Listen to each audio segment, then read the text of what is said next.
ఈ అమ్మాయిది కర్ణాటక బళ్ళారి సైడ్ అండి.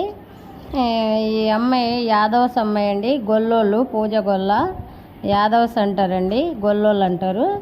ఈ అమ్మాయి పేరు లక్ష్మి అండి. క్యాస్ట్ గొల్లోళ్ళండి. ఈమె వయసు వచ్చేసి 29 సంవత్సరాలండి.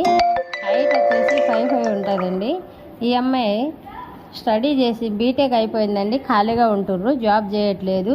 ఈ అమ్మాయి ఆంధ్ర, తెలంగాణ ఎక్కడైనా ఇస్తారండి. ఈ అమ్మాయి ప్రజెంట్ ఇంటి దగ్గరే ఉంటున్నారండి. ఈ అమ్మాయికి డౌరీ కింద కూడా ఒక 30 నుంచి 40 లక్షల వరకు ఇస్తారండి. ఏదైనా ఎంప్లాయ్ కానీ బిజినెస్ కానీ ఏది ఉన్నా కొద్దిగా వేలు చిట్టీలు ఉంటే చేసుకోవడానికి ముందుకు వస్తున్నారండి. ఈ అమ్మాయి వాళ్ళు సేమ్ క్యాస్ట్ కావాలంటున్నారు యాదవ్స్లోనే. ఎవరైనా చూసినట్టయితే మ్యారేజ్ బ్యూరో నెంబర్కి సంప్రదించవచ్చు. అది కూడా టైమింగు పొద్దున 9 కాడ నుంచి సాయంత్రం 7 వరకే టైమింగ్ ఉంటుందండి. కావాలనుకున్న వాళ్ళు, ఫోన్ చేసిన వాళ్ళు మ్యారేజ్ బ్యూరో